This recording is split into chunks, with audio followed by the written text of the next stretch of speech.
رکھا ہے. آئیے میں آپ کو بتاتا ہوں, اس دنیا کے اندر بڑے بڑے مرد آئے ہیں, ایسے ایسے جوان آئے ہیں جنہوں نے دنیا کو جلا بخشی ہے, جنہوں نے دنیا کے اندر ایسا انقلاب برپا کیا ہے کہ ویسے انقلاب کی نظیر دنیا کے اندر نہیں ہمیں نظر آتی. لیکن آؤ آپ دیکھو تو صحیح, آپ جس بزرگان دین کی بات کر لے, جس فریڈم فائٹر کی بات کر لے, آپ جس مرد مجاہد کی بات کر لے, لیکن آپ کو پتا چلے گا جو بھی مرد مجاہد ہو, جو بھی مجاہد ہو, جو بھی فریڈم فائٹر ہو, اگر آپ دیکھیں اس کی زندگی تو پتا چلے گا اس نے بھی کسی نہ کسی کے طریقے کو فالو کیا ہے, وہ بھی کسی نہ کسی کے طریقے پر چلا ہے. آپ کو پتا چلے گا حضرت شہید ٹیپو سلطان رحمت اللہ علیہ, اگر آپ ان کی زندگی اٹھائے تو پتا چلے گا وہ بھی کسی کی زندگی پر اپنی زندگی گزار رہے تھے. وہ کس کی زندگی پر اپنی زندگی گزار رہے تھے تو آپ کو پتا چلے گا حضرت ٹیپو سلطان رحمت اللہ علیہ, حضرت ٹیپو مستان رحمت اللہ علیہ کی زندگی پر اپنی زندگی کو گزار رہے تھے. اگر آپ اور اوپر چلے تو آپ کو پتا چلے گا حضرت اورنگزیب کا نام سبھی نے سنا ہوگا, بلکہ کچھ لوگوں کو حضرت اورنگزیب کا نام جب سننے کو ملتا ہے تو پھر ان کو کھانا ہضم نہیں ہوتا. لیکن یہ اسلام کے ایسے مرد مجاہد ہے کہ حضرت اورنگزیب عالمگیر رحمت اللہ علیہ نے بلا تفریق ہندوستان کے اوپر 50 سال سے زیادہ حضرت اورنگزیب نے حکومت کی ہے اور ہندوستان کے معاشرے کو تشکیل دیا ہے. آؤ میں آپ کو بتاتا ہوں, حضرت اورنگزیب بھی تو کسی کے طریقے پر چلتے ہوگے تو آپ کو پتا چلے گا حضرت اورنگزیب حضرت سلطان صلاح الدین ایوبی کے طریقے پر چلتے ہیں, حضرت سلطان صلاح الدین ایوبی تو کسی کے طریقے پر چلتے ہوگے. آپ کو پتا چلے گا حضرت سلطان صلاح الدین ایوبی حضرت خالد بن ولید جو سیف اللہ ہے اور جسے خدا نے سیف اللہ بنایا ہے, جسے رسول نے سیف اللہ کہا ہے, وہ حضرت صلاح الدین ایوبی حضرت خالد بن ولید رضی اللہ تعالیٰ کے طریقے پر چلتے ہوئے نظر آئیں گے. لیکن آؤ دیکھو حضرت خالد بھی تو کسی کے طریقے پر چل رہے ہوگے تو آپ کو پتا چلے گا حضرت خالد بن ولید رضی اللہ تعالیٰ شیر خدا, مشکل کشا, حیدر کرار, مولائے کائنات, حضرت علی شیر خدا کے طریقے پر چلتے ہوئے نظر آئیں گے. آپ دیکھیں حضرت مولائے کائنات بھی تو کسی کے طریقے پر چل رہے ہوگے تو آپ تاریخ اٹھائے تو پتا چلے گا وہ کامیاب اس لیے تھے کہ وہ کسی اور کے طریقے پر چل رہے تھے. آپ دیکھیں وہ کس کا طریقہ تھا جس پر چل کر وہ کامیاب ہو رہے تھے تو آپ کو پتا چلے گا وہ اس کا طریقہ تھا جس کے چہرے کو خدا قرآن میں کبھی والضحیٰ کہتا ہے, وہ اس کا طریقہ تھا جس کی زلفوں کو خدا قرآن میں کبھی واللیل کہتا ہے, وہ اس کا طریقہ تھا جس کی چادر کو خدا قرآن میں کبھی یا ایھا المدثر کہتا ہے, جس کی چادر کو کبھی خدا قرآن میں یا ایھا المدثر کہتا ہے, وہ اس کا طریقہ تھا جس کے لیے خدا قرآن میں, جس کے سینے کو خدا قرآن میں الم نشرح لک صدرک کہتا ہے, وہ اس کے طریقے پر چل رہے تھے تبھی تو کامیاب تھے. آخر وہ کون تھا جو نہ صرف اپنا راستہ طے کر رہا تھا بلکہ اپنے راستے پر آنے والوں کو بھی کامیاب کرتا جا رہا تھا؟ تو آپ کو کہنا پڑے گا وہ کوئی اور نہیں تھا, وہ خدا کا محبوب تھا, وہ دنیا کائنات کا مالک و مختار تھا, جسے خدا نے اپنا محبوب بنایا ہے, جسے خدا نے معراج پر بلایا ہے. وہ کوئی اور نہیں تھا, وہ حضرت محمد مصطفیٰ صلی اللہ علیہ وسلم کی ذات تھی جس کے طریقے پر چلتے ہوئے دنیا میں کامیاب ہوئے ہیں. نعرہ تکبیر, نعرہ رسالت یا رسول اللہ, نعرہ رسالت یا رسول اللہ, نعرہ حیدری, یا علی, نعرہ حیدری, یا علی. تو آپ دیکھیے یہ جو سلسلہ ہے یہ سلسلہ اوپر جا کر کے مل رہا ہے. اسی لیے تو ہم کہتے ہیں نہ مسلمانوں کو لاوارث سمجھنا نہ اسلام کو لاوارث سمجھنا, اس لیے کہ یہ لاوارث قوم نہیں ہے بلکہ اصل اس زمین کے حقدار تو یہی قوم ہے. اسی قوم کے لیے تو خدا نے یہ زمین بنائی ہے, اسی قوم کی حکمرانی کے لیے خدا نے یہ زمین کو تیار کیا ہے, اسی قوم کے لیے خدا نے فرمایا ہے کہ ہم خلیفہ بنائیں گے انسانوں میں اور وہ نسل در نسل منتقل ہوتا رہے گا. تو سلسلہ ہمیں پتا چلا یہ کہاں تک ملتا ہے. اور سب سے پہلے اگر جہاد کی روح مسلمانوں میں کسی نے پھونکی ہے تو وہ ہم سب کے آقا حضور رحمت عالم کی ذات ہے. بلکہ ایسا جذبہ جہاد لوگوں کے اندر پیدا کیا. 2 چھوٹے چھوٹے بچے تھے, سمجھانے کے لیے عرض کر رہا ہوں, 13 14 سال کے. جب جنگ احد کی باری آئی جنگ بدر کی باری آئی تو وہ چھوٹے بچوں نے کہا یا رسول اللہ ہم بھی آنا چاہتے ہیں. حضور نے منع کر دیا، کہا آپ نہیں آ سکتے اس لیے کہ آپ چھوٹے ہو. لیکن وہ گھوم کر کے آئے اور جنگ کے میدان کے اندر آنے کے بعد انہوں نے ایک صحابی رسول کو پکڑا اور پکڑنے کے بعد کہا، پوچھا بتاؤ تو صحیح بھلا وہ شخص کون ہے جو ہمارے نبی کو برا بھلا کہتا ہے؟ بھلا وہ کون ہے جو ہمارے نبی کو برا بھلا کہتا ہے؟ وہ صحابی رسول حضرت سعد بن ابی وقاص نے کہا، اے ننھے مجاہدو تم اس کا کیا کر سکتے ہو؟ وہ تو ہٹا کٹا جوان ہے، وہ تو بہادر پہلوان ہے، اس کا پتہ جان کر کے تم کیا کر سکتے ہو؟ تو ان بچوں نے کہا ہمیں بس پتہ ہونا چاہیے کہ وہ کون ہے. اس لیے کہ شاعر نے کہا کہ یا ماریں گے یا مر جائیں گے ناری کو، سنا ہے گالیاں دیتا ہے وہ محبوب باری کو. سنا ہے گالیاں دیتا ہے وہ محبوب باری کو. ان بچوں نے سن رکھا تھا کہ کوئی ہے ابو جہل نام کا جو ہمارے نبی کو برا بھلا کہتا ہے. بچوں نے پتہ پوچھا، بتاؤ وہ کون ہے ظالم؟ سعد بن وقاص نے اشارہ کیا، کہا دیکھو وہ ہے، وہ جو جا رہا ہے نا وہی ہے. اور دونوں بچوں نے مل کر کے جب ابو جہل پر حملہ کیا تو ایسا حملہ کیا کہ ابو جہل کو زمین دوست کر دیا،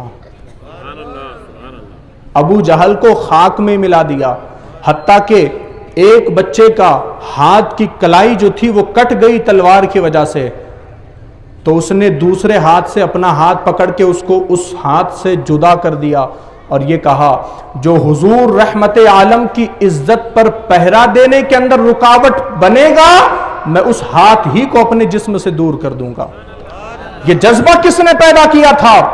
یہ جذبہ حضور رحمت عالم نے پیدا کیا تھا اسلام پر مر مٹنے کا. اسی لیے تو آپ دیکھیں یہ جو آپ تاریخ آپ کو نظر آتی ہے، ان تاریخوں کے اندر ان بزرگان دین نے، ان مرد مجاہدوں نے اگر اسلام کی حفاظت کے لیے اپنی قربانیاں دی ہے تو ان کی قربانیوں کو بھلا نہ دینا. اس لیے کہ اگر آج تم عالیشان مسجدیں بنا رہے ہو، انہی لوگوں کا صدقہ ہے کہ آج عالیشان مسجدیں بنا رہے ہو. اگر آج چھتوں کے نیچے نماز پڑھنا تمہیں نصیب ہو رہا ہے، انہی کا صدقہ ہے کہ تمہیں آج چھتوں کے نیچے نماز پڑھنا نصیب ہو رہا ہے. کھلے طور پر اگر تم اپنی عبادت کر پا رہے ہو، انہی مرد مجاہدوں کا صدقہ ہے. اس لیے کہ اگر انہوں نے قربانیاں نہ دی ہوتی تو آج ہم ترس رہے ہوتے مسجدوں کے لیے. اگر انہوں نے قربانیاں نہ دی ہوتی آج تڑپ رہے ہوتے کھلے طور پر اپنی عبادت کرنے کے لیے.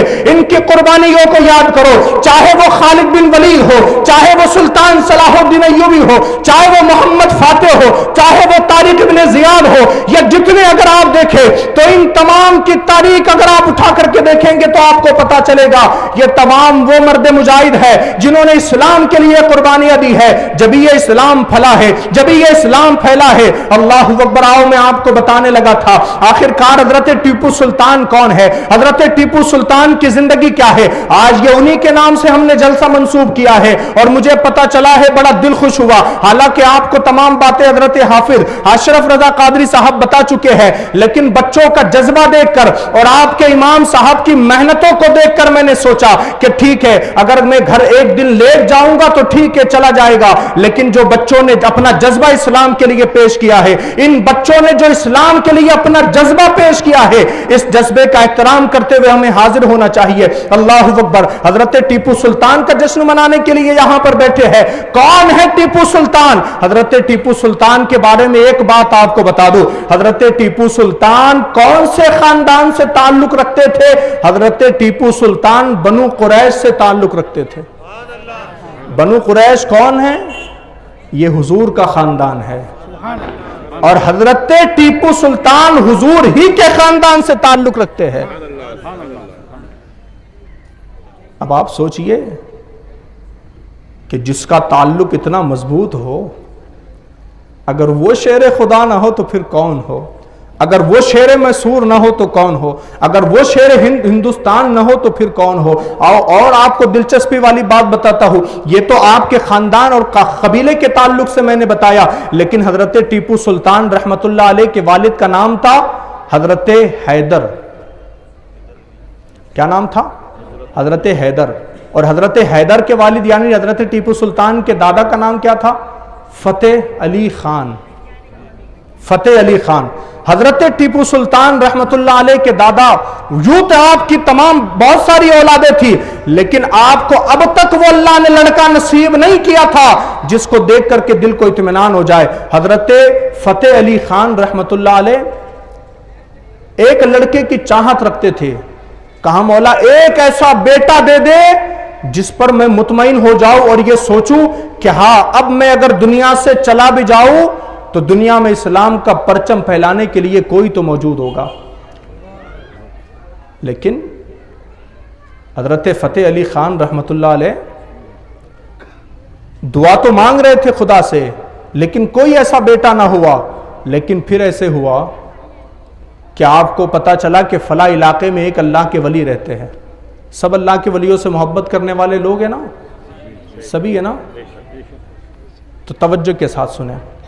حضرت فتح علی خان کو پتا چلا کہ فلاں علاقے کے اندر ایک اللہ کے ولی رہتے ہیں۔ لوگ ان کے پاس جا کر کے ان سے عرض کرتے کہ سرکار ہمارے لیے دعا کر دیجئے، تو وہ رب کی بارگاہ میں جس کے لیے دعا کر دیتے ہیں اللہ ان کی دعا کو قبول فرما لیتا ہے۔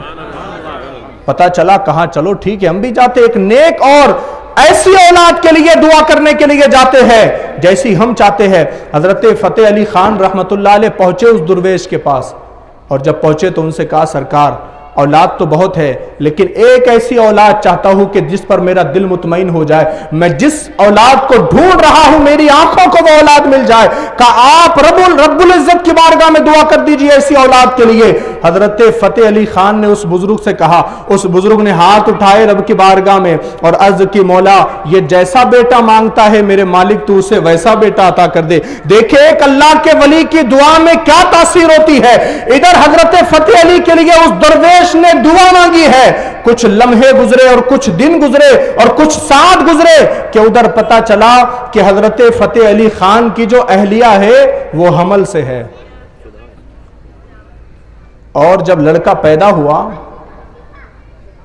تو اب کنفیوژن تھی، اب اس کا نام رکھے تو کیا رکھے، اس کا نام رکھا جائے تو کیا نام رکھا جائے۔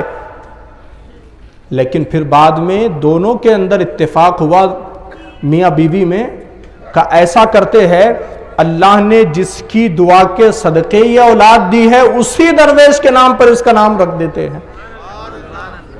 تو اس درویش کا کیا نام تھا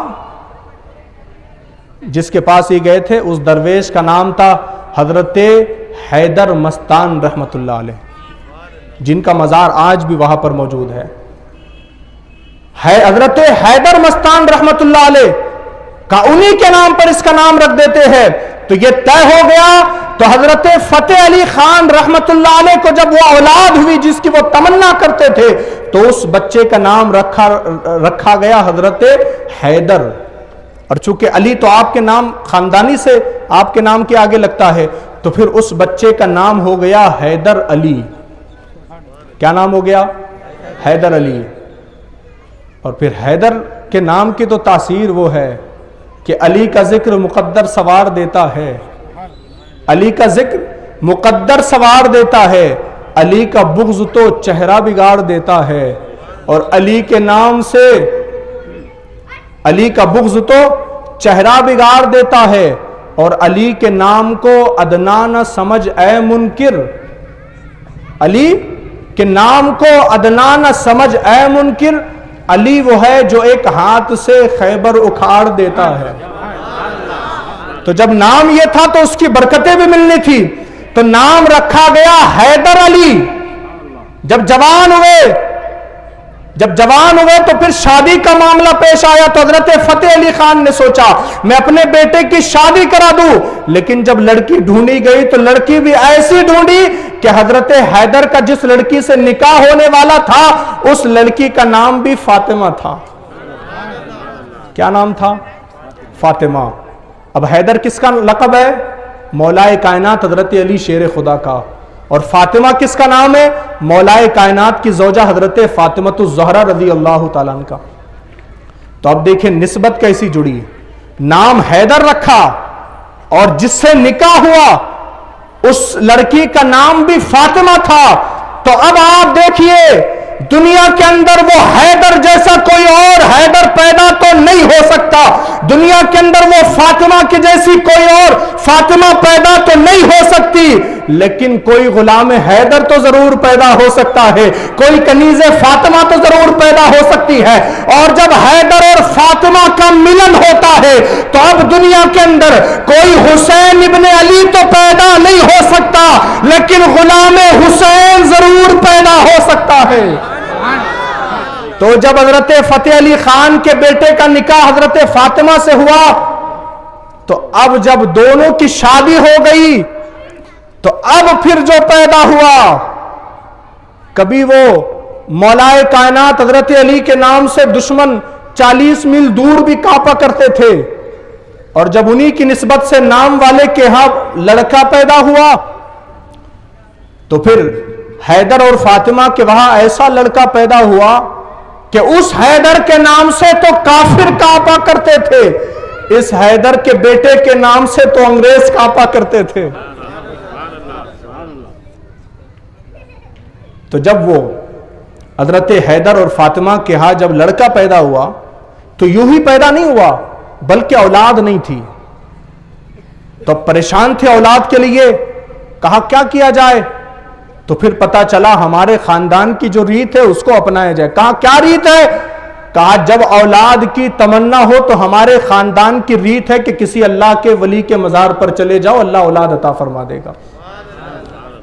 تو حضرت حیدر اور فاطمہ نے بھی یہی کیا، کہا چلو فلاں بزرگ ہے جو مشہور ہے، جو کسی کے حق میں دعا کرتے ہیں تو اللہ قبول کر لیتا ہے، کہا چلو اس بزرگ کے پاس۔ جب گئے اس بزرگ کے پاس کہا دعا کر دیجئے کہ اللہ اولاد عطا کر دے۔ اس بزرگ نے کہا ٹھیک ہے میں دعا کر دیتا ہوں، اللہ اولاد عطا کر دے گا، لیکن مجھے پتا چلا ہے کہ اللہ ایسی اولاد عطا کرے گا کہ پوری دنیا میں اس کی شہرت ہوگی۔ جب حضرت حیدر اور فاطمہ کے ہاں لڑکا پیدا ہوا تو پھر تکرار ہوا، کہا نام کیا رکھا جائے؟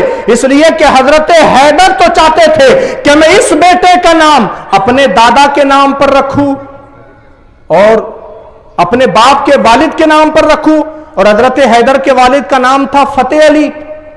حضرت حیدر تو چاہتے تھے پیدا ہونے والے بچے کا نام میں اپنے والد کے نام پر رکھوں، فتح علی، لیکن حضرت جو فاطمہ تھی وہ چاہتی تھی کہ نہیں، اس کا نام آپ کے والد کے نام پر نہیں رکھا جائے گا بلکہ اس کا نام اسی بزرگ کے نام پر رکھا جائے گا جس کی دعا سے اللہ نے یہ عطا کیا ہے۔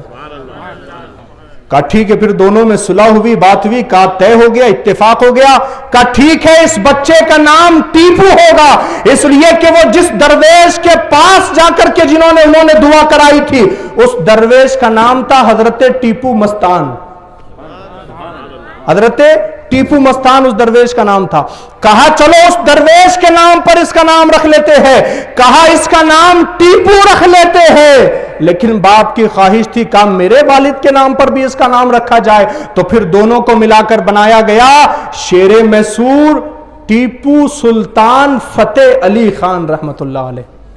اور یہ جب نام ملا تو ٹیپو فتح علی خان ہوا۔ اور پھر جب یہ بچہ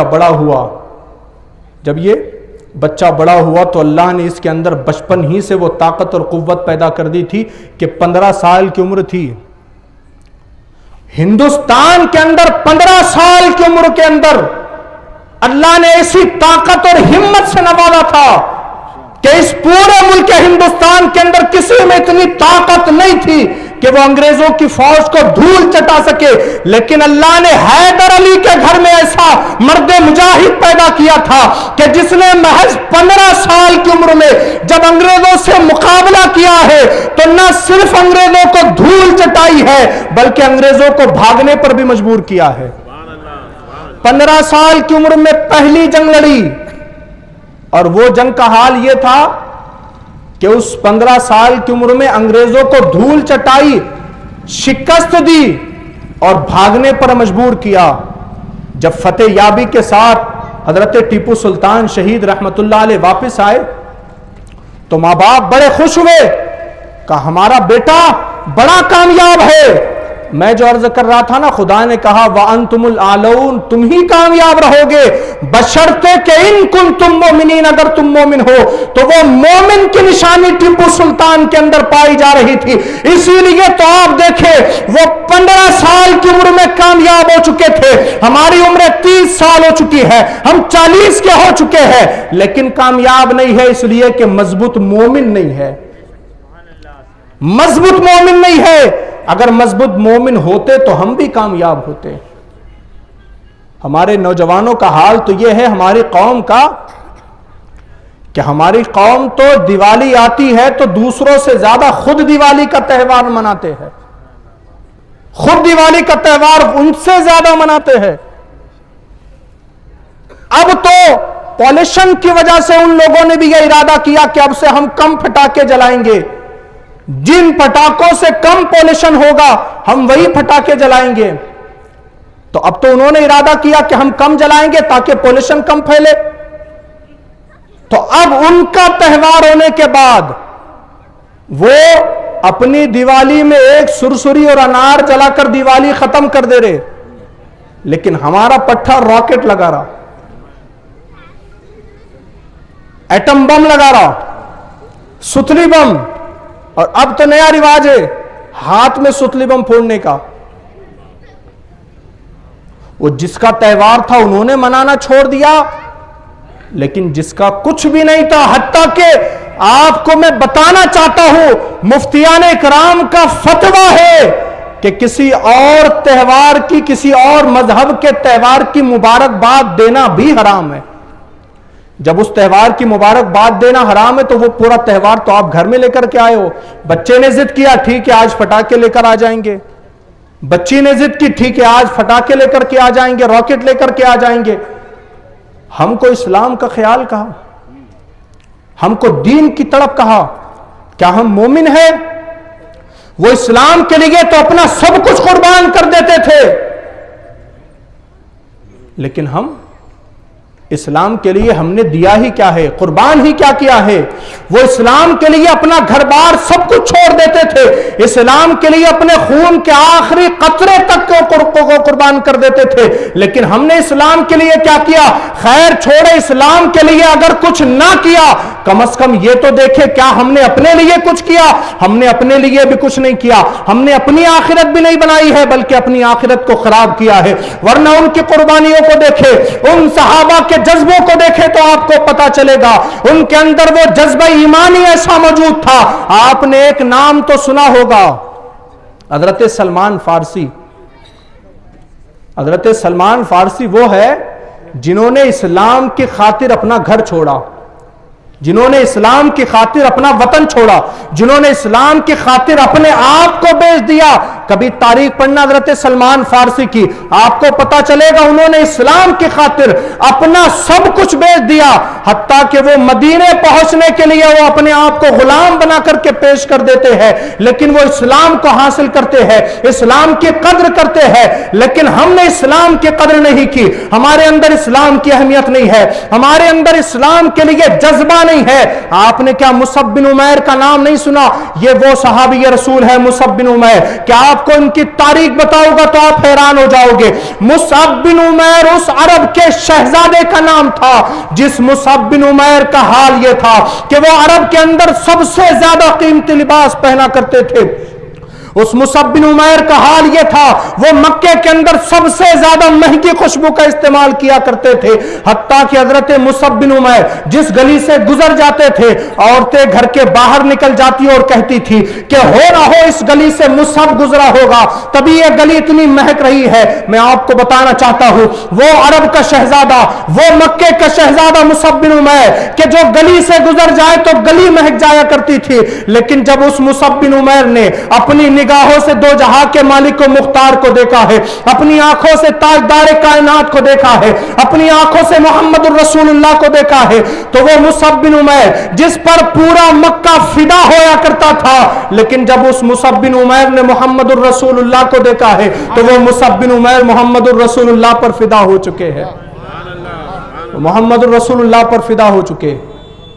جب فدا ہو گئے تو حضرت مصعب بن عمیر نے کہا اپنی ماں سے کہا اے میری ماں میں اسلام قبول کرنا چاہتا ہوں, محمد کا دین قبول کرنا چاہتا ہوں. حضرت مصعب بن عمیر کی ماں نے کہا بیٹے اگر تو نے محمد کا دین قبول کیا تو پھر تجھ سے تیری دولت چھین لی جائے گی, تجھ سے تیرا وقار چھین لیا جائے گا, تجھ سے تیرا لباس چھین لیا جائے گا, تجھ سے یہ مہنگی عطر کی خوشبو چھین لی جائیں گی. کہا اگر تو نے محمد کا دین قبول کیا. ماں نے دو چوائس سامنے رکھی, کہا مصعب یہ امیری کی زندگی ایک تیرے سامنے موجود ہے اور ایک طرف محمد کا دین موجود ہے, اب تو امیری کو قبول کرتا ہے یا محمد کے ساتھ غریب ہونا پسند کرتا ہے. مصعب بن عمیر نے کہا اے میری ماں میں دنیا کے اندر یہ پسند کروں گا کہ مصعب سے اس کے کپڑے چھین لیے جائے, میں یہ پسند کروں گا کہ مصعب سے اس کی روح چھین لی جائے, میں یہ پسند کروں گا کہ مصعب سے اس کا جسم چھین لیا جائے, اس کو قتل کر دیا جائے, لیکن یہ کبھی پسند نہیں کروں گا کہ مصعب کا دامن محمد کے دامن سے دور کر دیا جائے. کہ میں دنیا کی امیری محمد کے قدموں پر قربان کرتا ہوں. جب حضرت مصعب بن عمیر جب گھر چھوڑ دیا, دولت شہرت سب چھوڑ دی, اب ماں نے لباس چھین لیا اور ماں نے کہا مصعب جو تم نے بدن پر لباس پہنا ہے وہ بھی اتارو, وہ بھی ہمارا ہے. یہ مصعب بن عمیر برہنہ ہے, اب ان کے پاس کوئی لباس نہیں, لوگ دیکھ کر حیران ہے. کہا یہ مصعب برہنہ کا جو سب سے قیمتی لباس پہنا کرتا تھا وہ برہنہ کیسے ہے؟ تو لوگوں میں پھیلنے لگا کہ یہ برہنہ اس لیے ہو گیا اس لیے کہ اس نے محمد کا دین قبول کر لیا. تو لوگ کہنے لگے مذاق کے طور پر دیکھو جو محمد کا دین قبول کرے گا وہ فقیر ہو جائے گا, مسکین ہو جائے گا. تو مصعب بن عمیر نے اپنا ہاتھ اٹھا کر کے کہا لوگو تم کیا سمجھتے ہو اگر مصعب کے پاس بدن پر لباس نہیں ہے تو مصعب کو فقیر نہ سمجھنا, بلکہ میں نے محمد کی غلامی قبول کر کے خدا سے کائنات کا سودا کر لیا ہے. کہا تم کیا سمجھتے ہو محمد کے در کے غلام فقیر ہے؟ کہا نہیں, جو محمد کے در کا غلام بن جاتا ہے اللہ اس کو امیر بنا دیا کرتا ہے. جب وہی مصعب برہنہ تھے اور انہوں نے دیکھا رسول کی بارگاہ میں حاضر ہونا ہے, کہا کیسے حاضر ہو گئے, ایسے تو نہیں ہو سکتے. آپ نے ٹاٹ اٹھایا, اس کا لباس بنایا اور پھر ہمارے جسم پر بٹن بھی تو ہوتے کپڑے کو. حضرت مصعب بن عمیر نے کیا کیا, کانٹوں دار درخت کے پاس گئے, اس کے کانٹے توڑے اور اس لباس کے اندر آپ نے وہ کانٹے لگائے پیون کے اندر, اور آپ نے اس لباس کو اس طرح سے پہنا اور پھر حضور کی بارگاہ میں حاضر ہوئے. آپ دیکھیے جب حضرت مصعب بن عمیر اس انداز میں حضور کی بارگاہ میں حاضر ہوئے ٹاٹ کے لباس میں, تو حضور کی آنکھوں میں آنسو آ گئے. کہا مصعب تمہارا یہ کیا حال ہو گیا؟ تو مصعب بن عمیر نے جھومتے ہوئے کہا یا رسول اللہ مجھے چوائس دی گئی تھی, کہ میرے سامنے دو راستے تھے. کہا بتاؤ کون سے؟ کہ ایک یا تو امیری چنتا یا تو محمد کا دین چنتا, دو راستے تھے. تو میرے نبی نے کہا مصعب مجھے یقین ہے تم نے میرا ہی دین چنا ہوگا. اور یہ کہتے ہوئے میرے نبی کی آنکھوں میں آنسو تھے. کہا مصعب کبھی تجھے تو مہنگے لباسوں میں دیکھا کرتے تھے, کبھی تو تجھے مہنگے عطروں کے اندر ملوث دیکھا کرتے تھے, آج مصعب بن عمیر تیرا یہ کیا حال ہو گیا, آج تو نے ٹاٹ کا لباس پہنا ہے.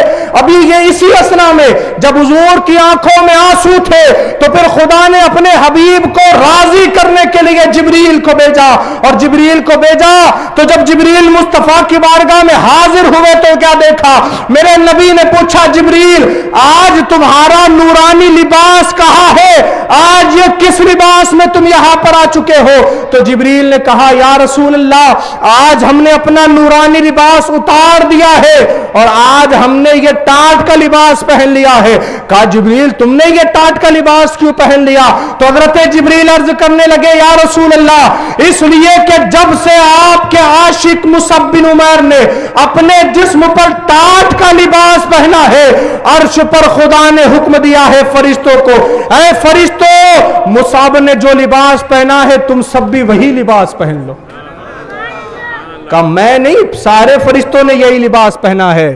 تو جب یہ بات حضرت مصعب بن عمیر کو پتا چلی نا, کہا اچھا لوگ تو کہتے تھے محمد کا دین قبول کرو گے تو غریب ہو جاؤں گے، یہاں تو ہم نے الٹا دیکھا، محمد کا دین قبول کرو تو فرشتے بھی تمہارے تابع ہو جاتے ہیں، تمہارے طریقے پر چلنے لگ جاتے ہیں۔ تو مصعب بن عمیر جھوم کر کہنے لگے اور عرض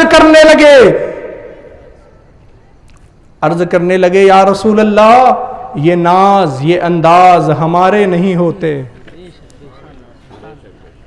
کہ یہ ناز یہ انداز ہمارے نہیں ہوتے، جھولی میں اگر ٹکڑے تمہارے نہیں ہوتے، ملتی نہ اگر بھیک حضور آپ کے در سے، اس تھاٹ سے منگتوں کے گزارے نہیں ہوتے۔ اور لوگوں کو پیغام دیتے ہوئے مصعب بن عمیر نے کہا بے دام ہی بک جائیے بازار نبی میں، اس شان کے سودوں میں خسارے نہیں ہوتے، اس شان کے سودوں میں خسارے نہیں ہوتے۔ تو وہ صحابہ نے قربانیاں دی ہے اسلام کے لیے، تب یہ دین محفوظ ہوا ہے۔ لیکن ہم نے کیا کیا اسلام کے لیے؟ اسلام کا تماشا بنانے کے علاوہ ہم نے کیا کیا؟ اسلام کو نقصان پہنچانے کے علاوہ ہم نے کیا کیا؟ اسلام کو نقصان پہنچانے کے علاوہ ہم کچھ نہ کر سکے۔ وہ صحابہ، وہ اولیاء جنہوں نے اسلام کو پھیلانے کے لیے سب کچھ کیا تھا، لیکن ہم اس اسلام کو مٹانے کے لیے کوشش کر رہے ہیں۔ آپ دیکھیں تو صحیح ہمارے نوجوان، ابھی آپ دیکھیں مجھے حکم دیا گیا تھا فلسطین کے تعلق سے بھی، ابھی آپ دیکھیں فلسطین کے اندر وہ مسلمان شہید ہو رہے ہیں، فلسطین کے اندر وہ مسلمانوں نے اپنی قربانیاں پیش کی ہے۔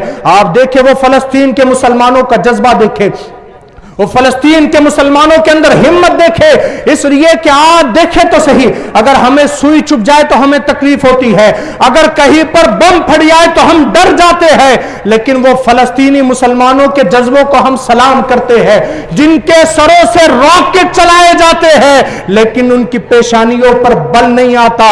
اس لیے بل نہیں آتا اس لیے کہ وہ خدا پر بھروسہ رکھتے ہیں، وہ خدا سے ڈرنے والی قوم ہے۔ وہ فلسطین کی جو سرزمین ہے، پوری دنیا کے اندر سب سے مضبوط ایمان اگر کسی کا ہے وہ فلسطین کے مسلمانوں کا ہے، اسی لیے تو آپ دیکھیں وہ ڈٹ رہے ہیں، مقابلہ کر رہے ہیں۔ ورنہ آپ دیکھیں دنیا کے اندر، آج دیکھیں فلسطین کے واقعے کو، ابھی زیادہ دن ہمارے یہ فلسطین کے واقعے کو ہو کر نہیں گزرے ہیں، بلکہ ابھی چند ہی دن فلسطین کے اندر گزرے ہیں، ابھی چند ہی دن ہوئے ہیں کہ فلسطین کے اندر شہیدوں کی لاشیں وہاں پڑی ہوئی ہے، ابھی چند ہی دن گزرے ہیں، ابھی ان شہیدوں کی لاشیں ٹھنڈی بھی نہیں ہوئی ہے، لیکن آپ اس کے باوجود دیکھیں ہمارے معاشرے کے اندر، ہمارے ملک کے اندر، ہندوستان کے اندر ابھی کچھ دن پہلے ایک فلم ریلیز ہوئی ہے، اللہ اکبر، ہمارے نوجوان دیکھو تو صحیح کتنے بڑھ چڑھ کے وہ فلم دیکھنے کے لیے جا رہے تھے، کتنے بڑھ چڑھ کے جا رہے تھے فلم دیکھنے کے لیے، حتیٰ کہ فرسٹ ڈے فرسٹ شو کا حال تو یہ تھا کہ لوگ ٹکٹ کے اندر قطاریں لگا رہے تھے تاکہ لوگوں کو ٹکٹ مل جائے شو کا۔ میں آپ سے سوال کرنا چاہتا ہوں، کیا آپ کے دل میں درد نہیں ہے؟ کیا آپ کے دل میں جذبہ ایمان نہیں ہے؟ کیا آپ کے دل میں احساس نہیں ہے؟ اللہ اکبر، میرے نبی نے تو یہ فرمایا تھا مسلمان ایک جسم کی طرح ہے، جب جسم کے کسی حصے کو تکلیف ہوگی تو سارا جسم تکلیف محسوس کرے گا، میرے نبی نے تو یہ فرمایا تھا۔ لیکن آپ اپنے دل پر ہاتھ رکھ کر کے سوچے، ادھر فلسطین میں بچوں کے لاشیں اٹھائے جا رہے ہو اور ادھر ہماری قوم کے نوجوان اپنا پیسہ فلموں میں برباد کر رہے ہیں، ہماری قوم کے نوجوان اپنا پیسہ تھیٹروں میں برباد کر رہے ہیں، ہماری قوم کے نوجوان پکچر اور فلمیں دیکھنے کے لیے جا رہے ہیں۔ ابھی چند ہی دن گزرے ہیں فلسطین کے سانحے کو، اور آپ دیکھیں تو صحیح، اللہ اکبر، یہاں پر مقابلہ بھی چلتا ہے، کوئی کہتا میں فلاں خان کا فین ہوں، کوئی کہتا میں فلاں خان کا فین ہوں۔ اللہ اکبر، یہ جو تم نے فین کا مقابلہ لگایا ہوا ہے، بھلا بتاؤ تو صحیح، تم جس کے فین ہو کیا اس نے تمہارے ساتھ کوئی بھلائی کا کام کیا؟ کیا اس نے تمہارے ساتھ کوئی حسن سلوک کیا؟ کیا وہ کبھی آیا ہے تمہارا حال پوچھنے کے لیے؟ کیا کبھی وہ آیا ہے تمہارے گھر پر بوڑھے ماں باپ کو دیکھنے کے لیے؟ جس کے فین تم بنے پھرتے ہو، کیا اس نے کبھی تم سے تمہارا حال چال پوچھا ہے؟ حتیٰ کہ اگر تم اس کو ملنے کے لیے اس کے قریب جاؤ گے نا تو اس کے باڈی گارڈ دھکا دے کر تم کو وہاں سے نکال دیں گے۔ جو تمہیں جانتا نہیں اس کے فین ہو، جو تمہیں پہچانتا نہیں اس کے فین ہو، جس کا تم سے کوئی تعلق نہیں، واسطہ نہیں، اس کے فین ہو۔ اگر ہمیں فین بننا تھا تو ہمیں خالد بن ولید کا فین بننا تھا، اگر ہمیں کسی کے طریقے کو اپنانا تھا تو صلاح الدین ایوبی کے طریقے کو اپنانا تھا، اگر ہمیں کس کے طریقے کو اپنانا تھا تو ٹیپو سلطان کے طریقے کو اپنانا تھا، اگر ہمیں کسی کے طریقے کو اپنانا تھا تو اورنگزیب کے طریقے کو اپنانا تھا، اگر ہمیں کسی کے طریقے کو اپنانا تھا تو ابو بکر کے، عمر کے، عثمان کے، حیدر کے طریقوں کو اپنانا تھا، تبھی ہم دنیا میں کامیاب ہوتے۔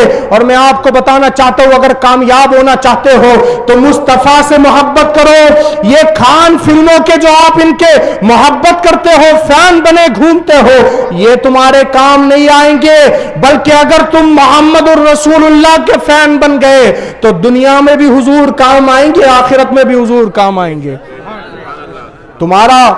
تم جس کو ہیرو کہتے ہو اور جس کا فین بنتے ہو، وہ تمہیں پہچانے نہ پہچانے، حضور فرماتے ہیں جو میرا امتی مجھ پر دل سے درود پڑھتا ہے میں خود اس کا درود سنتا ہوں اور میں خود اس کے سلام کا جواب دیتا ہوں۔ بھلا کوئی ہیرو آیا تھا، کبھی فون آیا تھا کسی کا کہ ہاں تم میرے فین ہو تو چلو السلام علیکم؟ آیا تھا؟ نہیں آیا تھا۔ لیکن یہاں تو دو جہاں کے تاجدار کہتے جو مجھ پر درود پڑے گا میں خود اس کا درود سنتا ہوں، جو مجھ پر سلام کرے گا میں اسے خود سلام کرتا ہوں۔ تو فین کس کا بننا چاہیے؟ حضور رحمت عالم کا، صحابہ کرام کا، اولیاء کا، بزرگان دین کا، اور پھر جس کے نام سے یہ محفل سجی ہے اسی شیر میسور حضرت ٹیپو سلطان فتح علی خان رحمت اللہ علیہ کا۔ 15 سال کی عمر میں جب آپ نے پہلی جنگ جیتی تو دنیا میں شہرت ہو گئی ٹیپو سلطان کے نام سے، انگریز کانپنے لگے، کہا کون ہے یہ ٹیپو؟ لیکن پھر آپ دیکھیں 17 سال کی عمر ہوئی تو 17 سال کی عمر میں حضرت ٹیپو سلطان رحمت اللہ علیہ کا حال یہ تھا، آپ نے شیر کو مارا 17 سال کی عمر میں۔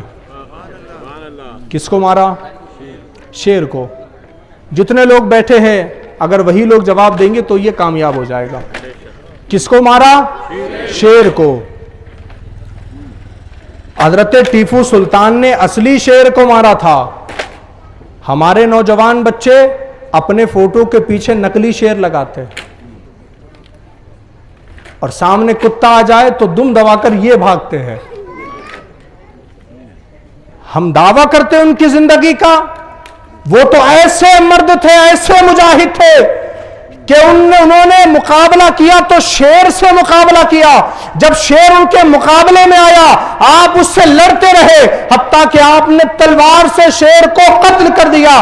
جب یہ بات پہنچی نا ماں باپ کے پاس، حضرت حیدر اور فاطمہ کے پاس جب بات پہنچی، کہا تمہارے بیٹے نے شیر کو مار دیا ہے، تو باپ فخر سے کہنے لگا پھر وہ میرا بیٹا ہے اسی لیے اس نے شیر کو مارا۔ خوشی خوشی جا کر آپ نے اپنی زوجہ سے یہ خوشخبری سنائی، کہا دیکھو میرے اور تمہارے بیٹے نے شیر کو مار دیا۔ تو حضرت فاطمہ کہنے لگی کہ آؤ سنو تمہیں ایک راز کی بات بتاتی ہوں۔ کہا بتاؤ۔ کہا وہ آج شیر کو مارنے کی طاقت جو اس میں آئی ہے، آج اس نے شیر کو مارا ہے، دراصل اس کی وجہ یہ ہے کہ میں نے کبھی اپنے بیٹے ٹیپو کو بنا وضو کے دودھ نہیں پلایا ہے۔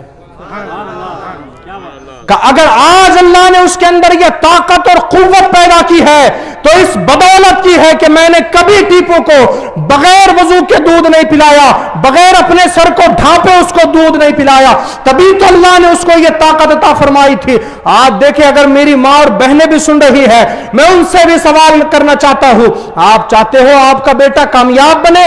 کب بنے گا وہ کامیاب؟ اس وقت بنے گا جب آپ خود اپنے طریقے کو درست کرو گے، جب آپ خود اپنے اعمال کو درست کرو گے، جب آپ اپنے بچے کو دودھ پلاؤں گے اور اپنے سر پر دوپٹہ رکھو گے، تو جب بچہ پیدا ہوگا بڑا ہوگا تو اس بچے کے سر سے کبھی ٹوپی نہیں ہٹے گی۔ اگر باپ حق حلال کی کمائی اپنے بیٹے کے پیٹ میں ڈالے گا تو بیٹا بڑا ہوگا تو باپ کو گالیاں دینے والا نہیں بنے گا، باپ کو تانے دینے والا نہیں بنے گا، ماں باپ کو گھر سے نکالنے کی دھمکی دینے والا نہیں بنے گا۔ اگر باپ نے اولاد کو حلال کمائی کا لقمہ کھلایا ہوگا تو بیٹا کبھی غلام حسین بنے گا، بیٹا کبھی غلام غوث اعظم بنے گا، بیٹا کبھی غلام غریب نواز بنے گا، بیٹا کبھی غلام ٹیپو سلطان بنے گا۔ ہمیں اپنے طریقے کو درست کرنا چاہیے. تو ماں نے کہا میں نے کبھی بغیر دودھ کے اس کو بغیر وضو کے دودھ نہیں پلایا, تبھی تو اللہ نے یہ شان عطا کی ہے. یہ 17 سال کی عمر کا حال ہے آپ کا. اور پھر جیسے جیسے بڑے ہوتے رہے دنیا کے اندر آپ کا ایسا جذبہ, آپ کی نام کی ایسی دہشت دنیا کے اندر پھیلنے لگی کہ ہر کوئی کہتا کس سے مقابلہ کرنا ہے, کوئی کہتا ٹیپو سے, تو وہ اپنی تلوار سامنے رکھ دیتا اور کہتا تم ہی مقابلہ کرو ٹیپو سے, ہمارے بس کی نہیں ہے. اس لیے کہ یہ جو ٹیپو ہے دراصل اس کے والد کا نام ہے حیدر, اس کے والد کا نام ہے حیدر, اور حیدر کے گھر میں جو بچہ پیدا ہوا ہے وہ غلام حسین پیدا ہوا ہے. جب میرے آقا حسین کرب و بلا کے میدان میں تنے تنہا 22,000 یزیدیوں سے مقابلہ کر سکتے ہیں, تو پھر جو غلام حسین ہوگا بھلا کوئی انگریز اس کے مقابلے میں آ سکتا ہے؟ یہ تو دراصل دغا بازی آپ کے ساتھ کی گئی, دھوکہ آپ کے ساتھ کیا گیا. ورنہ ٹیپو سلطان کو شہید کرنے کی کسی میں اتنی طاقت نہیں تھی. کوئی ٹیپو سلطان کو کیسے شہید کر سکتا تھا؟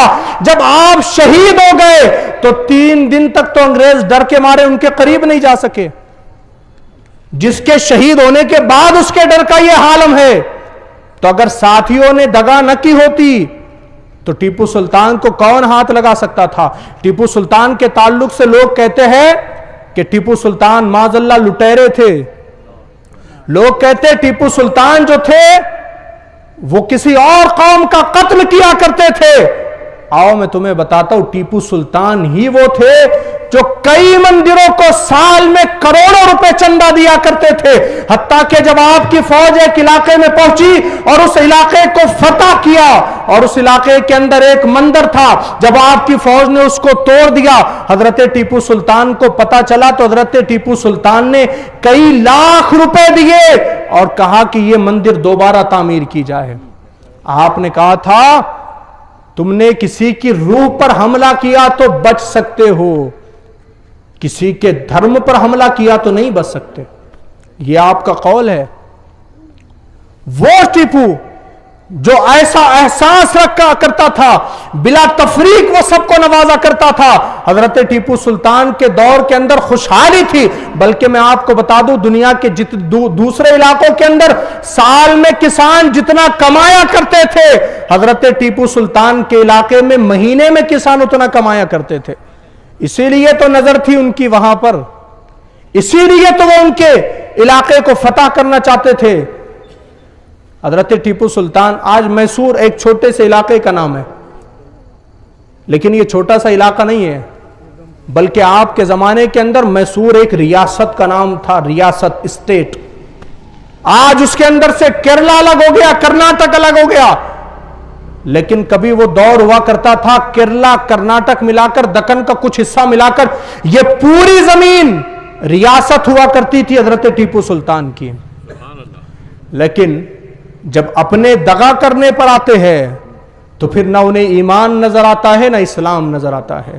اپنے دغا کرنے پر آتے ہیں نہ انہیں مسلمان نظر آتا ہے نہ ان کے دل میں احساس ہوتا ہے. انگریزوں نے دیکھ لیا کہ ہم ٹیپو کا مقابلہ یوں تو نہیں کر سکتے, ہم ٹیپو کا مقابلہ یوں تو نہیں کر سکتے, ہم ٹیپو کو یوں شکست تو نہیں دے سکتے, میدان میں ٹیپو کو ہم شکست نہیں دے سکتے, لیکن کوئی اور طریقہ تو ہے کہ ہم ٹیپو کو شکست دے سکتے ہیں. کہا وہ کون سا طریقہ ہے؟ انگریزوں نے پلاننگ کی, انگریزوں نے مشورہ کیا اور پھر یہ بات پر انہوں نے طے کی. کہا ہم ایسا کرتے ہیں, ہم ٹیپو کے درباریوں کو خرید لیتے ہیں, ان کو خرید لیں گے تو پھر ہمارا کام آسان ہو جائے گا. اور پھر اس کے بعد کئی رقم ان کو دی گئی اور ٹیپو کے اندر درباریوں کو خریدا گیا. اور ان خریدنے والوں کے اندر ایک میر صادق بھی تھا. ان خریدنے والوں کے اندر ایک شخص وہ بھی تھا کہ جس کو خود حضرت ٹیپو سلطان نے کلمہ پڑھا کر مسلمان بنایا تھا. حضرت ٹیپو سلطان نے خود کلمہ پڑھا کر جس کو مسلمان بنایا تھا, بعد میں جا کر اس نے خود حضرت ٹیپو سلطان کو دھوکہ دیا. جب یہ سب لوگوں نے سازش رچی اور حضرت ٹیپو سلطان رحمت اللہ علیہ کو انہوں نے دغا دینا چاہی, حضرت ٹیپو سلطان رحمت اللہ علیہ کو آپ اپنے محل کے اندر بیٹھے ہوئے تھے، خبر آئی کہ آپ کے بڑے قریبی دوست جن کا نام جاوید تھا، خبر آئی کہ آپ کے دوست کو شہید کر دیا گیا۔ حالانکہ یہ خبر جھوٹی تھی، لیکن ان انگریزوں کو پتا تھا کہ اگر یہ خبر ٹیپو سنے گا تو پھر وہ غصے سے اپنے محل سے باہر نکلے گا اور میدان میں آ جائے گا۔ اور ان کی پلاننگ یہ تھی کہ جب ٹیپو میدان میں آ جائے تو انہوں نے جن لوگوں کو خریدا تھا، تو ان کا ارادہ یہ تھا جب ٹیپو میدان میں آ جائے تو یہ لوگ اپنے محل کے دروازے بند کر دے تاکہ ٹیپو کو اپنے محل میں جانے کا کوئی راستہ نہ ہو اور پھر وہ میدان میں تنے تنہا رہ جائے۔ تو انہوں نے یہ خبر پھیلا دی، کہا آپ کے دوست کو شہید کر دیا گیا، آپ اپنے محل کے اندر موجود تھے۔ لیکن آؤ اس سے پہلے کی کہانی میں آپ کو بتاتا ہوں۔ حضرت ٹیپو سلطان رحمت اللہ علیہ سو رہے تھے رات میں، ایک دن پہلے شہادت کے رات میں سو رہے تھے۔ دنیا کو لگ رہا تھا ٹیپو سو رہا ہے، لیکن دراصل ٹیپو کا مقدر جاگ رہا تھا، اس لیے کہ اب جب ٹیپو سویا تھا تو ٹیپو سلطان کے خواب میں خود حضور رحمت عالم تشریف لا چکے تھے۔ خود حضور رحمت عالم حضرت ٹیپو سلطان کے خواب میں تشریف لائے۔ جب تشریف لائے تو حضرت ٹیپو سلطان کے سر پر ہاتھ رکھا اور کہا، ٹیپو سلطان سے کہا، ٹیپو اب بہت ہوا، چلو اب کل کا کھانا تم ہمارے ساتھ کھانے والے ہو، کل تم ہمارے ساتھ کھانا کھانے والے ہو۔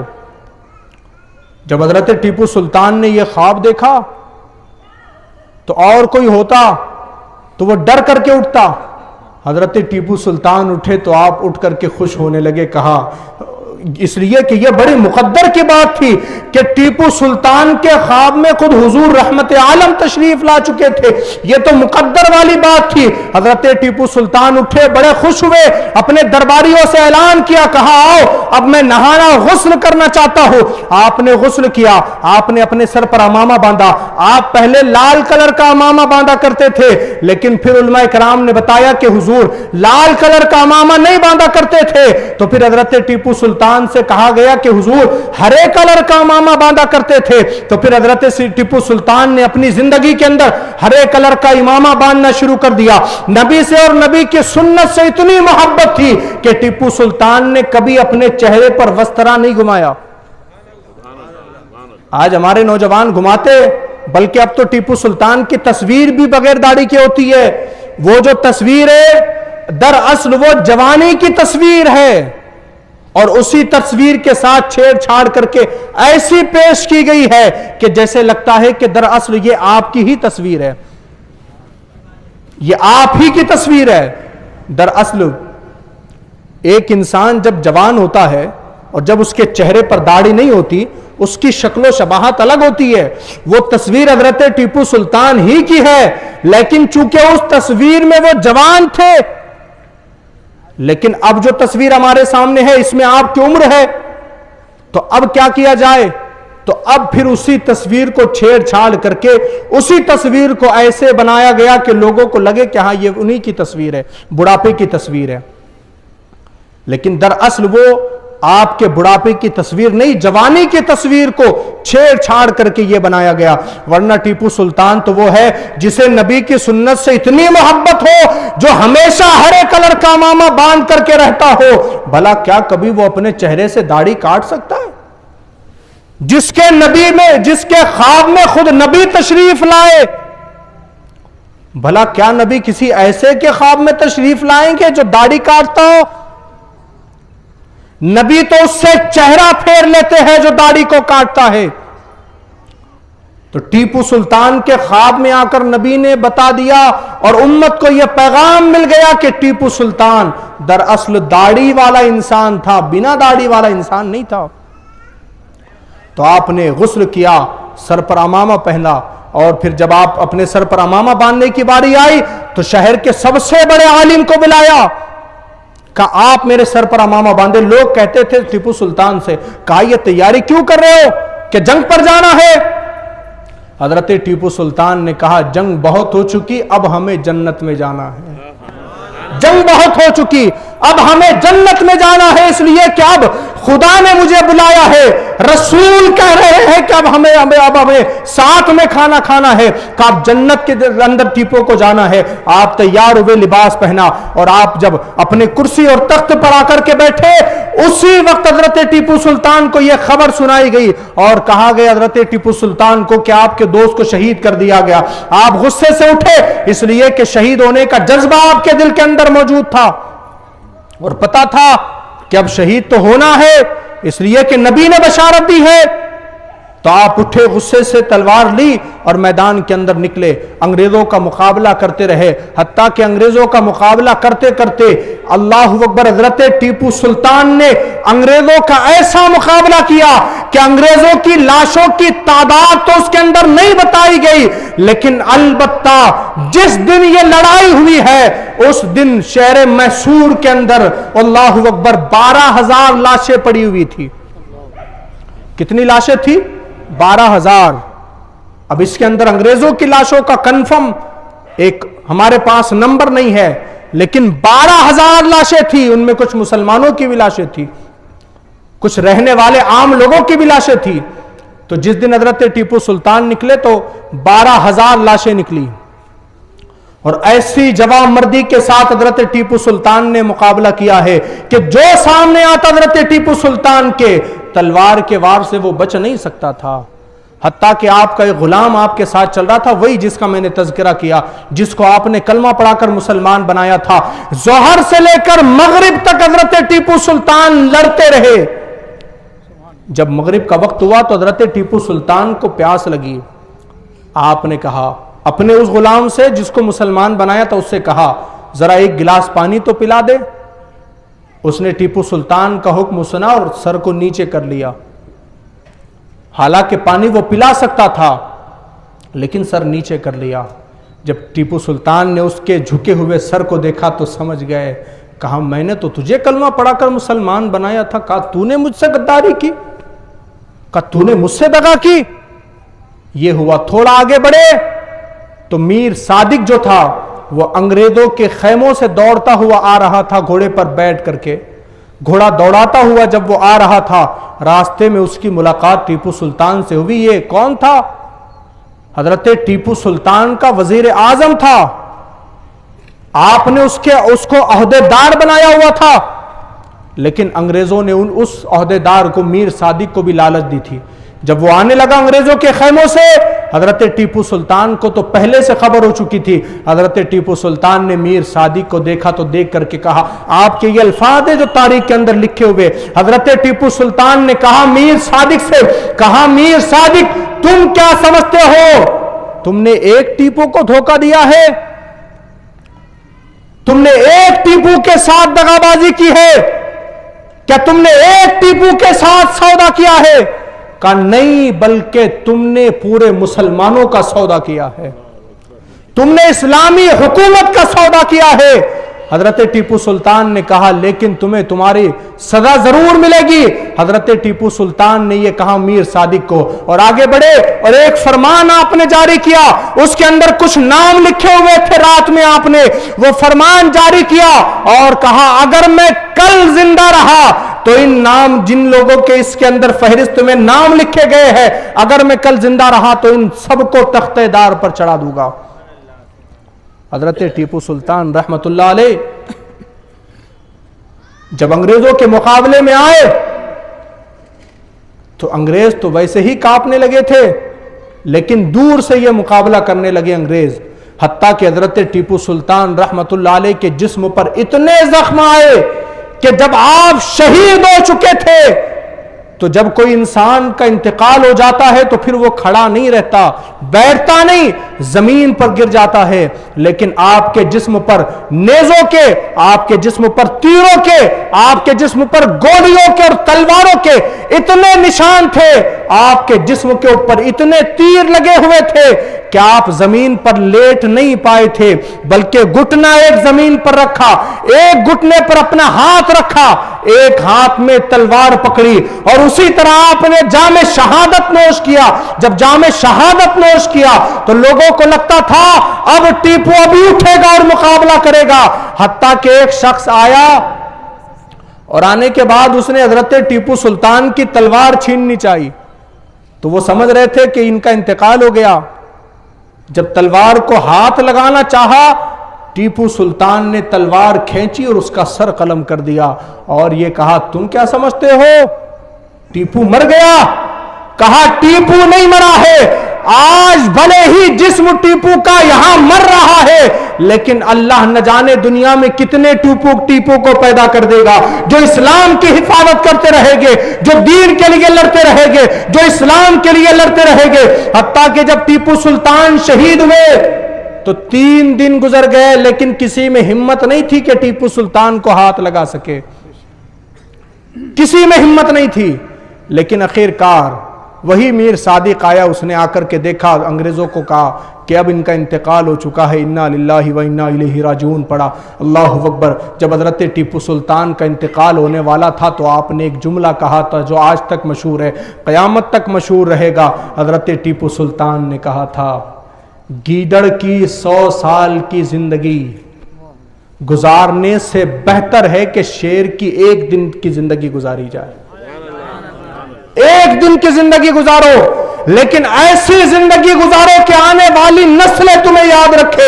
اس لیے کہ ہمیں کوشش کرنی چاہیے ہمارے معاشرے کے اندر کوئی میر صادق نہ بنے، اور اگر کوئی بننا چاہتا ہے تو اسے پیغام دینا چاہتا ہوں، میر صادق بننے کی کوشش نہ کرنا، ورنہ تمہاری آنے والی نسلوں کو زمانہ یہ تلقین کرے گا، تمہاری آنے والی نسلوں کو زمانہ تانے دے گا۔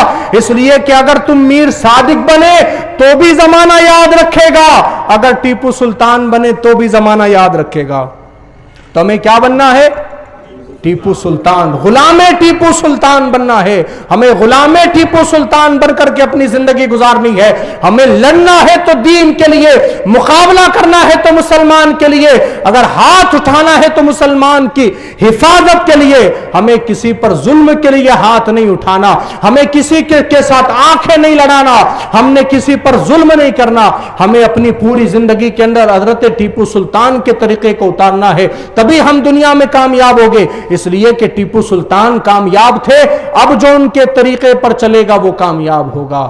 اسی لیے تو اللہ نے حضرت ٹیپو سلطان کو ایسا زندہ کر دیا ہے کہ آپ کے وصال کو صدیاں گزر گئی، لیکن آج جالنا میں بیٹھ کر لوگ ٹیپو سلطان کو یاد کر رہے ہیں، اس لیے کہ وہ آپ کی قربانیاں ہے، اس لیے کہ وہ آپ کے جذبے ہے، اسی لیے دنیا یاد کر رہی ہے۔ تو میرے قوم کے جوانوں، آپ سے کہنا چاہتا ہوں، اپنے لیے زندگی نہ گزارے بلکہ قوم کے لیے زندگی گزارے، اپنے لیے زندگی نہ گزارے بلکہ امت کے لیے زندگی گزارے، اپنے لیے زندگی نہ گزارے بلکہ اسلام کے لیے زندگی گزارے۔ پھر آپ دیکھیں اللہ آپ کو کتنی کامیابی عطا فرماتا ہے۔ حضرت ٹیپو سلطان کا باب کوئی ایک نشست میں ختم نہیں ہو سکتا، لیکن بہرحال یہ حضرت ٹیپو سلطان کی مختصر سا زندگی تھی۔ اگر ہم نے اس کو اپنی زندگی میں اتارا تو کامیاب ہو گئے، اگر اس کو چھوڑ کر گانے باجے ڈی جے ناچ گانوں میں لگ گئے ہم ناکام اور تباہ ہو کر کے رہ جائیں گے۔ میں سلام کرتا ہوں اس محلے کے، اس شہر کے نوجوانوں کو جنہوں نے ٹیپو سلطان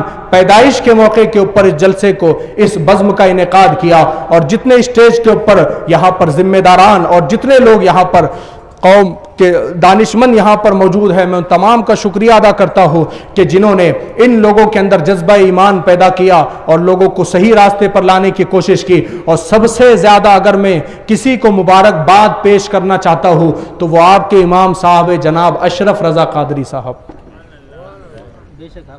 اس لیے کہ ان کی قربانیاں میں دیکھ رہا ہوں، میں دیکھتا ہوں، پتہ چلتی ہے ان کی قربانیاں جو یہ محنت کرتے ہیں۔ انہوں پہلے بتا چکے کہ 4 دن میں میری شادی ہے، لیکن میں یہاں پر آیا، میں کس لیے آیا؟ ان کی قربانیوں کی وجہ سے آیا۔ تو ان کی بھی قدر کرے، اور جو نوجوان سیدھی راہ پر آنا چاہتے ان کی بھی قدر کرے، نہیں تو آپ بولیں گے 100 چوہے کھا کے بلی حج کو چل پڑی۔ ایسے نہیں کرنا، جو سدھر رہا ہے اس کو تانا نہیں دینا، اس کو سیدھے راستے پر لگانا، اللہ آپ کو اس کا اجر عطا فرمائے گا۔ کہنے سننے میں جو غلطی ہو اللہ اپنے فضل و کرم سے معاف فرما لے۔ استغفر اللہ العظیم الذی لا الہ الا اللہ محمد الرسول اللہ صلی اللہ علیہ وسلم۔ السلام علیکم ورحمۃ اللہ وبرکاتہ۔